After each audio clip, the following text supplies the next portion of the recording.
जुन मौद्रिक नीति हामीले पारित गर्न साथ सबै सरकारवालाहरूको लागि अपलोड गरिसकेका छौँ र यहाँहरूको हातमा परिसकेको छ। यस सिलसिलामा म उक्त मौद्रिक नीतिको केही सारांश यहाँहरू समक्ष पढ्ने अनुमति चाहन्छु। नेपाल राष्ट्रविज्ञान ऐन 2058ले निर्दिष्ट गरे बमोजिम मूल्य र शोधनान्तर स्थिरता कायम गर्ने मुख्य उद्देश्यका साथ मौद्रिक नीति तर्जुमा गरिएको छ। वित्तीय पहुँच अभिवृद्धि गर्न, वित्तीय स्थायित्व कायम गर्न एवं सुरक्षित, स्वस्थ र सक्षम भुक्तानी प्रणालीको विकास गर्न वित्तीय क्षेत्र, विदेशी विनिमय व्यवस्थापन र भुक्तानी प्रणाली सम्बन्धी नीतिहरू पनि मौद्रिक नीतिमा समावेश गरिएको छ। आर्थिक वर्ष 2079-80 को 11 महिनाको आर्थिक तथा वित्तीय स्थिति सम्बन्धी तथ्याङ्क सार्वजनिक भइसकेको छ। अघिल्लो आर्थिक वर्षमा लिएका नीतिगत व्यवस्थाका कारण बाह्य क्षेत्र तथा मूल्य स्थितिमा सुधार आएको छ। निजी क्षेत्रतर्फ प्रवाह हुने कर्जाको वृद्धि सुस्त रहेको छ। आर्थिक गतिविधिमा केही शिथिलता आएकोले ब्याङ्किङ प्रणालीको निष्क्रिय कर्जा अनुपात केही बढेको छ। अन्तर्राष्ट्रिय एवं राष्ट्रिय आर्थिक तथा वित्तीय स्थिति र परिदृश्य, विकसित र छिमेकी मुलुकहरूले अवलम्बन गरेको नीतिगत कार्यदिशा, आर्थिक वर्ष 2079-80 को मौद्रिक नीतिको समीक्षा, नेपाल सरकारले आर्थिक वर्ष 2080-81 को बजेट मार्फत लिएका उद्देश्य र प्राथमिकता, सरकारवाला निकाय, विद्वत वर्ग र नागरिकबाट प्राप्त सुझाव समेतका आधारमा आर्थिक वर्ष 2080-81 को मौद्रिक नीतिका साथै नियामकीय भुक्तानी प्रणाली र विदेशी विनिमय व्यवस्थापनसँग सम्बन्धित नीतिहरू तय गरिएको छ। रुस युक्रेन युद्ध, पेट्रोलियम पदार्थको मूल्य वृद्धि र आपूर्ति व्यवधान लगायतका कारण मुद्रास्फीति उच्च रहन गएको पृष्ठभूमिमा हुन गएको ब्याज दरको बढोत्तरीले विश्व अर्थव्यवस्थाको अर्थतन्त्रको वृद्धि दर सुस्त भएको छ। अन्तर्राष्ट्रिय मुद्राकोषले विश्व अर्थतन्त्रको वृद्धि दर सन् 2023मा न्यून रहने र 2024मा सामान्य सुधार आउने प्रक्षेपण गरेको छ। आर्थिक वर्ष 2080-81 को बजेटमा 6% को आर्थिक वृद्धि हासिल गर्ने लक्ष्य राखिएको छ। सो लक्ष्य प्राप्तिका लागि सङ्घीय सरकारबाट 302 अर्ब 7 करोड पुँजीगत खर्च गर्ने गरी बजेट विनियोजन भएको छ भने बजेटमा आर्थिक सुधारका कार्ययोजनाहरू प्रस्ताव गरिएका छन्। त्यसैगरी प्रदेश सरकारहरूबाट कुल रु 159 अर्ब 49 करोड पुँजीगत खर्च विनियोजन भएको छ। बजेटमा उल्लेख भए बमोजिमको सुधारका कार्ययोजनाहरूको कार्यान्वयन र विनियोजन बमोजिमको पुँजीगत खर्च हुँदा निजी क्षेत्रबाट हुने लगानीमा समेत सकारात्मक प्रभाव पर्ने र यसबाट लक्षित आर्थिक वृद्धि हासिल हुन थप सहयोग पुग्ने देखिन्छ। वार्षिक औसत उपभोक्ता मुद्रास्फीति लक्षित सीमाभन्दा केही माथि रहने देखिएको छ। आर्थिक वर्ष 2078-79 को 11 महिनासम्ममा औसत उपभोक्ता मुद्रास्फीति 6.18% रहेकोमा आर्थिक वर्ष 79-80 को सोही अवधिमा 7.77% कायम भएको छ। 2080 जेठ मसान्तमा भने वार्षिक बिन्दुगत मुद्रास्फीति लक्षित सीमाभन्दा केही कम 6.83% रहेको छ। खाद्यान्न, दुग्ध पदार्थ, मसला, घरयासी उपयोग वस्तुहरू, आयातित वस्तुहरू र इन्धनको मूल्य वृद्धिका साथै अमेरिकी डलरसँग नेपाली रुपियाँ अवमूल्यनका कारण उपभोक्ता मूल्यमा चाप परेको छ। तर आन्तरिक मागमा कमी आएको र भारतमा थोक मूल्य घट्ने प्रवृत्ति देखा परेकोले मूल्यमा परेको चाप कम हुँदै जाने अपेक्षा गरिन्छ। आर्थिक वर्ष 2079-80 मा वैदेशिक व्यापारमा गिरावट आएको छ। समीक्षा वर्षको 11 महिनामा कुल वस्तु निर्यातमा 22.7%ले र कुल वस्तु आयातमा 16%ले कमी आएको छ। फलस्वरूप गत वर्षको तुलनामा व्यापार घाटा 15.2%ले सुधार भई 1337 अर्ब 39 करोड रहन गएको छ। बजेटको आकार, विप्रेसन आप्रवाहको वर्तमान प्रवृत्ति र ब्याज दरको घट्दो क्रमलाई दृष्टिगत गर्दा आगामी वर्ष आयात तथा सेवा व्यापार करिब 16%ले विस्तार हुने अनुमान रहेको छ। वार्षिक बिन्दुगत आधारमा 2080 जेठ मसान्तमा विस्तृत मुद्रा प्रदाय 10.9%ले विस्तार भएको छ।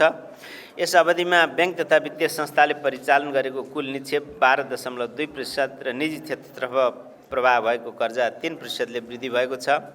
पुँजीगत खर्च समयमा नै अपेक्षित रूपले हुन नसक्नु, आर्थिक वृद्धि दर न्यून रहनु र तरलतामा आएको सङ्कुचनको फलस्वरूप ब्याज दर वृद्धि भई कर्जा मागमा कमी आउनु जस्ता कारणले आर्थिक वर्ष 2079-80मा कर्जा विस्तार कम रहन गएको छ।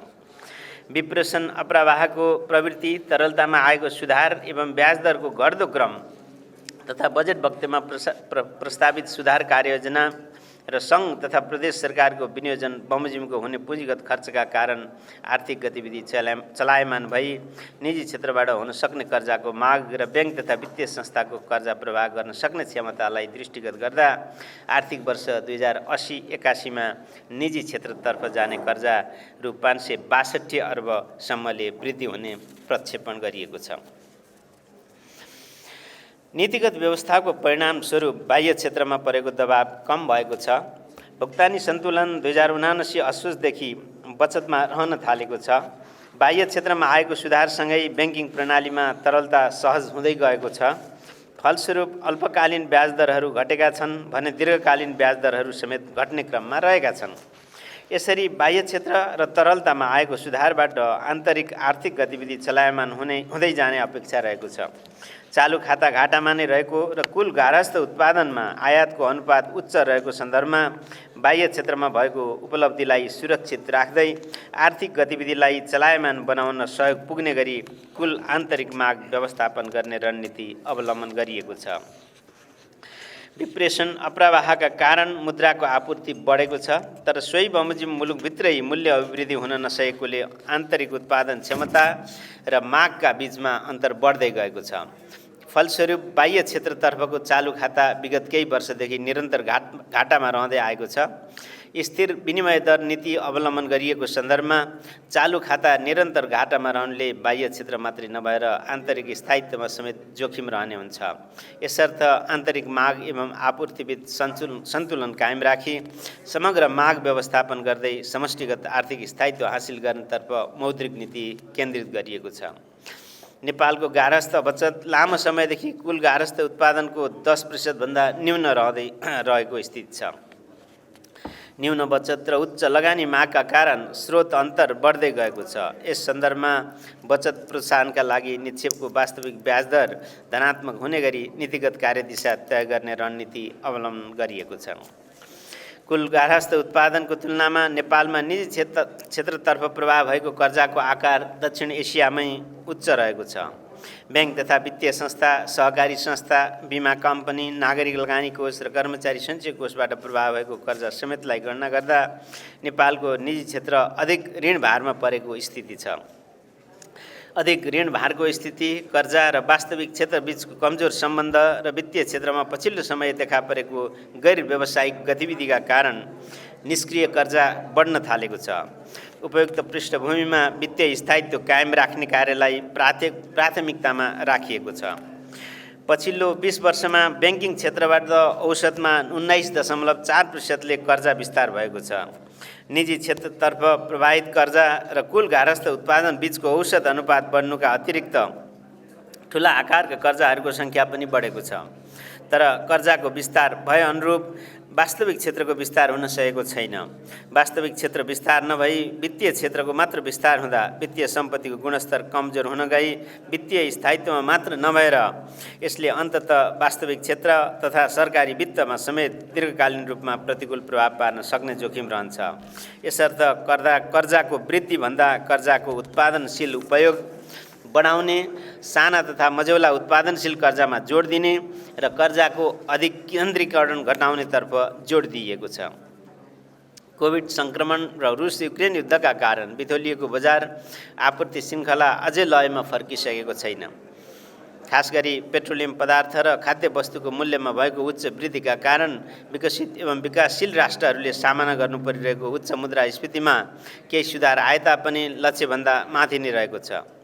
फलस्वरूप अधिकांश केन्द्रीय ब्याङ्कहरूले लिएको नीतिगत कार्यदिशाले निरन्तरता पाइरहेको अवस्था छ। यसबाट उदयमान र विकासशील राष्ट्रहरूमाथि परेको वित्तीय दबाव कायमै रहेको छ। विश्व स्तरमा जारी रहेको नीतिगत कार्यदिशालाई समेत ध्यानमा राखी मौद्रिक नीति तर्जुमा गरिएको छ। मौद्रिक नीतिको कार्यदिशा मूल्य र बाह्य क्षेत्र स्थायित्व कायम राख्दै अर्थतन्त्रलाई चलायमान बनाउन सजगतापूर्वक लचिलो मौद्रिक नीतिको कार्यदिशा अवलम्बन गरिएको छ। वित्तीय स्रोतलाई उत्पादनशील क्षेत्रमा प्रवाह गराई आन्तरिक उत्पादन क्षमता अभिवृद्धि गर्नेतर्फ मौद्रिक नीतिको प्राथमिकता रहेको छ। ठुला कर्जाहरूको अनुगमन, नियमन तथा सुपरिवेक्षणलाई प्रभावकारी बनाउने, कर्जाको अधिक केन्द्रीकरण कम गर्दै लैजाने, साना तथा मझौला उत्पादनशील कर्जालाई प्राथमिकता दिने र कर्जाको गुणस्तर तथा पहुँच अभिवृद्धि गरी वित्तीय स्थायित्व प्रवर्धन गर्नेतर्फ मौद्रिक नीतिलाई सहयोग पुग्ने गरी नियामकीय नीतिहरू तर्जुमा गरिएको छ। मौद्रिक नीतिको संरचना र लक्ष्य: कम्तीमा 7 महिनाको वस्तु तथा सेवा आयात धान्न पुग्ने गरी विदेशी विनिमय सञ्चित कायम गर्नु मौद्रिक नीतिको लक्ष्य रहेको छ। मुद्रास्फीतिलाई 6.5% भित्र कायम राख्न मौद्रिक विस्तारबाट मूल्यमा चाप पर्न नदिने गरी मौद्रिक व्यवस्थापन गरिनेछ। आर्थिक वर्ष 2080-81 को नेपाल सरकारको बजेट वक्तव्यले लक्षित गरे बमोजिम 6% को आर्थिक वृद्धि हासिल गर्न सहयोग पुग्ने गरी वित्तीय स्रोतलाई उत्पादनशील क्षेत्रतर्फ प्रभावित गर्न प्राथमिकता रहेको छ।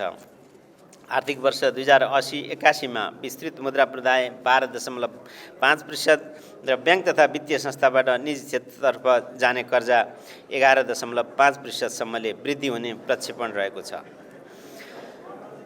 मौद्रिक उपायहरू: आन्तरिक तथा बाह्य आर्थिक परिदृश्यलाई दृष्टिगत गरी नीतिगत दरहरूलाई 50 आधार बिन्दुले घटाई 6.5% कायम गरिएको छ। ब्याङ्क दरलाई 7.5% र निक्षेप सङ्कलन बोल कबल दरलाई 5.5% बाट घटाएर 4.5% कायम गरिएको छ। ब्याजदर करिडरलाई प्रभावकारी बनाउन ब्याजदर करिडरको तल्लो सीमामा स्थायी निक्षेप सङ्कलन सुविधा उपलब्ध गराउने व्यवस्था गरिनेछ। नियमन तथा सुपरिवेक्षण: वित्तीय क्षेत्रको स्थायित्वलाई असर पुर्याउने गैर व्यावसायिक तथा उशृङ्खल गतिविधिलाई समेत नियन्त्रण गर्न सहयोग पुग्ने गरी विद्यमान ब्याङ्किङ कसुर ऐन 2064 मा समसामयिक संशोधन प्रक्रिया अगाडि बढाइनेछ। पहिलो आवासीय घर कर्जाको सीमा रु 1,50,00,000 वृद्धि गरी 2 करोड पुर्याइनेछ। ब्याङ्क तथा वित्तीय संस्थामा खाता खोली विप्रेषण पठाइमा कम्तीमा 1% थप ब्याज दिने व्यवस्थालाई निरन्तरता दिएको छ। ब्याङ्क तथा वित्तीय संस्थाको सुझाव समेतको आधारमा चालु पुँजी कर्जा सम्बन्धी मार्गदर्शन आवश्यक पुनरावलोकन गरिनेछ। प्राकृतिक प्रकोप वा अन्य विशेष परिस्थिति जन्य कारणले समस्यामा परेका ऋणीहरूको कर्जा पुनर्संरचना लगायतका व्यवस्था गरेर पुनरुत्थान तथा अन्य व्यवस्थापनका लागि ब्याङ्क तथा वित्तीय संस्थाले अवलम्बन गर्नुपर्ने उपाय र प्रक्रियाका बारेमा स्ट्रेस्ड लोन रिजोल्युसन फ्रेमवर्क जारी गरिनेछ। वाणिज्य ब्याङ्कहरूको सम्पत्तिको गुणस्तर पुनर्मूल्याङ्कन गर्नुका साथै ब्याङ्क तथा वित्तीय संस्थाको आन्तरिक कर्जा जोखिम वर्गीकरण गर्ने सम्बन्धी मार्गदर्शन तर्जुमा गरिनेछ। राष्ट्रिय स्तरका विकास ब्याङ्कहरूले समेत पूर्ण रूपमा क्यापिटल एडिक्वेसी फ्रेमवर्क 2015 अनुसार पुँजीकोष कायम गर्नुपर्ने व्यवस्था लागू गरिनेछ। नेपाल लेखामान अनुसार एक्सपेक्टेड क्रेडिट लस मोडल कार्यान्वयनका लागि आवश्यक नीति तर्जुमा गरिनेछ। वित्तीय गहिराई मापनका लागि ब्याङ्क तथा वित्तीय संस्थाको अतिरिक्त लघुवित्त वित्तीय संस्था, बीमा कम्पनी, नागरिक लगानी कोष र कर्मचारी सञ्चय कोष लगायतका अन्य गैर ब्याङ्किङ वित्तीय संस्थाको वासलात समावेश भएको वित्तीय सर्वेक्षण तयार गरी प्रकाशन गरिनेछ। लघुवित्त वित्तीय संस्थाको समस्या र सुझाव सम्बन्धमा गठित अध्ययन समितिले तयार पारेको अध्ययन प्रतिवेदनका सुझावहरूलाई क्रमशः कार्यान्वयन गर्दै लगिनेछ। 2081 आषाढ मसान्तसम्म एकीकृत कारोबार सञ्चालन गरेमा विद्यमान सुविधाहरू उपलब्ध हुने गरी लघुवित्त वित्तीय संस्थाहरूको मर्जर तथा प्राप्तिलाई प्रोत्साहन गरिनेछ। सूचना प्रविधि लगायतका सेवा निर्यात गरे बापतको विदेशी मुद्रा विद्युतीय माध्यमबाट भित्र्याउने व्यवस्थालाई थप प्रभावकारी बनाइनेछ। विद्युतीय भुक्तानीमा आबद्ध संस्थाहरूले गर्ने कारोबारहरूको राफसाफ कार्यलाई प्रिन्सिपल फर फाइनेन्सियल मार्केट इन्फ्रास्ट्रक्चरसँग सामञ्जस्य हुने गरी यस ब्याङ्कको प्रणाली मार्फत फर्चेट हुने व्यवस्था मिलाइनेछ। नेपाल सरकारको आर्थिक वर्ष 2080-81 को बजेट वक्तव्यमा उल्लेख भए बमोजिम विदेशी लगानी सम्बन्धी प्रक्रियालाई सरलीकरण र सहजीकरण गर्न नेपाल राष्ट्र ब्याङ्क विदेशी लगानी तथा विदेशी ऋण व्यवस्थापन विनियममा आवश्यक संशोधन गरिनेछ। भारत बाहेक अन्य मुलुकको भ्रमणमा जाने नेपाली नागरिकलाई राजधानी सुविधा बापत 1 वर्षमा 2 पटकसम्म अमेरिकी डलर 1500 सम्म सटै सुविधा उपलब्ध गराइने विद्यमान व्यवस्थालाई परिमार्जन गरी अमेरिकी डलर 2500 सम्म उपलब्ध गराउने व्यवस्था गरिनेछ। हवाई सेवा प्रदायकहरूलाई आवश्यक पर्ने विभिन्न सेवा शुल्कहरूको भुक्तानी विदेशमा गर्दा नियामक निकायको स्वीकृति, सिफारिस र तोकिएका कागज समेतको आधारमा अमेरिकी डलर 1 लाख वा सो बराबरको अन्य परिवर्तित विदेशी मुद्रासम्मको रकम इजाजतपत्र प्राप्त क वर्गका वाणिज्य ब्याङ्कहरू मार्फत पठाउन सकिने व्यवस्था गरिनेछ। कोभिड-19 को प्रकोप र प्रभाव न्यून हुँदै गएको हुँदा विदेशी मुद्रामा लिएको ऋण नेपाली रुपैयाँमा भुक्तान गर्न सकिने विद्यमान व्यवस्थालाई हटाइनेछ। अन्तमा यस नीतिको कार्यान्वयनबाट समष्टिगत आर्थिक स्थायित्व प्रवर्धन हुने, वित्तीय स्रोतको उत्पादनशील उपयोग अभिवृद्धि हुने, वित्तीय पहुँच विस्तार हुने र उच्च तथा दिगो आर्थिक वृद्धिको लक्ष्य हासिल गर्न सहयोग पुग्ने अपेक्षा गरिएको छ। आर्थिक तथा वित्तीय स्थितिको त्रैमासिक समीक्षा गरी मौद्रिक वित्तीय क्षेत्र, भुक्तानी प्रणाली र विदेशी विनिमय व्यवस्थापनसँग सम्बन्धित नीतिमा आवश्यक पुनरावलोकनलाई नियमित गरिनेछ। आर्थिक वर्ष 2080-81 को यो मौद्रिक नीतिको तर्जुमामा सहयोग पुर्याउनु हुने नेपाल सरकारका सम्पूर्ण निकायहरू, उद्योग व्यवसायसँग सम्बन्धित सङ्घ संस्थाहरू, ब्याङ्क तथा वित्तीय संस्थाहरू, विद्वत वर्ग, सञ्चार माध्यम लगायत सबै सरोकारवालाहरूलाई धन्यवाद ज्ञापन गर्दै यस मौद्रिक नीतिमा व्यवस्था गरिएका नीति तथा कार्यक्रमहरूको कार्यान्वयनमा सदा नै यहाँहरू सबैको सहयोग रहने यस ब्याङ्कको विश्वास रहेको छ। हार्दिक धन्यवाद।